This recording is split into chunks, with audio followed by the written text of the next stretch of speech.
Hello everyone, my name is Travis Rutherford. I'm going to be going over pretrial motions and more specifically the Sixth Amendment and what it covers in criminal law. So the Sixth Amendment has some requirements, some things that are spelled out in the Constitution itself. According to the U.S. Constitution, Amendment 6, quote, "In all criminal prosecutions, the accused shall enjoy the right to a speedy and public trial by an impartial jury of the state and district wherein the crime shall have been committed. This district shall have been previously ascertained by law and to be informed of the nature and cause of the accusation, to be confronted with the witness against him, to have compulsory process for obtaining witnesses in his favor, and to have the assistance of counsel for his defense," end quote. We can break these down into several different requirements that I have listed out there.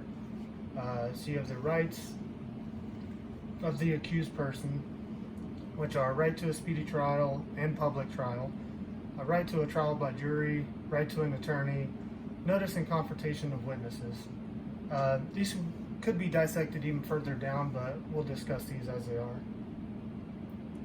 So the first one's right to speedy and public trial. So speedy trial means you want to alleviate the burden of the accused. Trials are financially draining, emotionally stressful situations, and that's why we kind of try to move it along as quickly as possible. So this provision helps to prevent the undue hardship that comes with prolonged detainment. Like I mentioned, the emotional stresses, potential for evidence and witness testimony to become stagnant or lost in the process. It also prevents the prosecution from delaying a trial in hopes of gathering more evidence against the accused. The right to a public trial as well serves as a mechanism for pretty much oversight in the judicial process. It helps to ensure transparency and fairness by subjecting the court's activities to public scrutiny. A public trial acts as a safeguard against judicial bias or government misconduct. Moving on from there, the right to a trial by jury. So this pretty much ensures that the accused have the right to hear their cases heard. So they get to establish a defense and defend against those accusations that are coming towards them. Back in the day in 1630 in Plymouth, a man named John Billington was actually accused of murder, and this is when it kind of came into fruition where 12 honest men were appointed to essentially decide the verdict.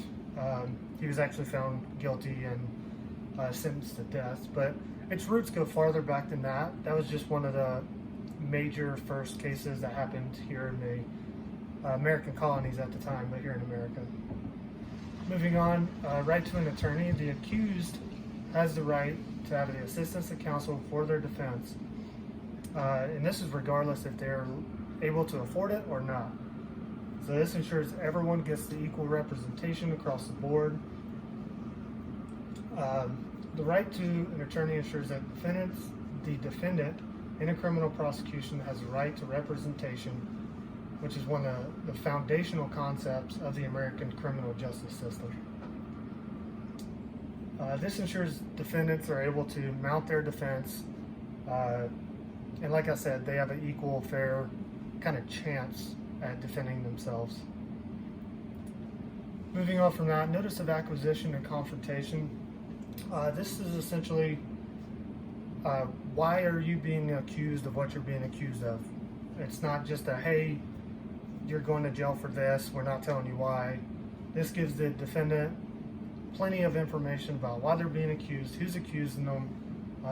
Confrontation clause is actually very interesting. The accused has the right to confront witnesses against them. This means that the accused has the right to question witnesses and to have their own witnesses questioned by counsel. So this cross-examination allows for more dialogue, more investigative nature to what happened, why you're being accused of this, what's your defense. Very interesting concept here. Moving on to have the assistance of counsel for his defense. So this phrase guarantees the right to legal representation for individuals who are accused of crimes. This phrase signifies that the individual has the right to have a legal advisor, most commonly a defense attorney for the defendants, to represent their interests and help them to guide them through the legal processes. I know we've all seen those crime shows on TV where, they'll state you have the right to an attorney present. If you can't afford an attorney, one will be provided, something along those lines. This is actually known as the Miranda warning, which was finalized 2 years following the case Miranda versus Arizona. This is where Ernesto Miranda was not read his Fifth and Sixth Amendment rights, ultimately leading to a conviction of rape and kidnapping being overturned because of this violation. Although he was later retried and convicted, but the adaptation of the Miranda warning ensured the Sixth Amendment rights are adhered to. When counsel is in trial, they're operating on the behalf of the defendant, regardless of the representation, personal beliefs of that counsel member. So it provides that equal kind of across-the-board representation.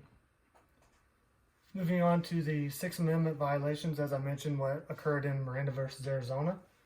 When a motion is granted for violation of the Sixth Amendment, the court typically seeks to remedy the infringement on the defendant's constitutional rights. So these are some of these remedies here.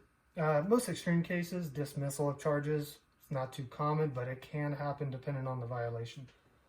You also have exclusion of evidence, a new counsel representation, maybe something wasn't occurring correctly in that counsel's operations there.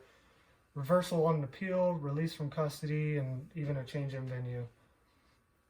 These are all some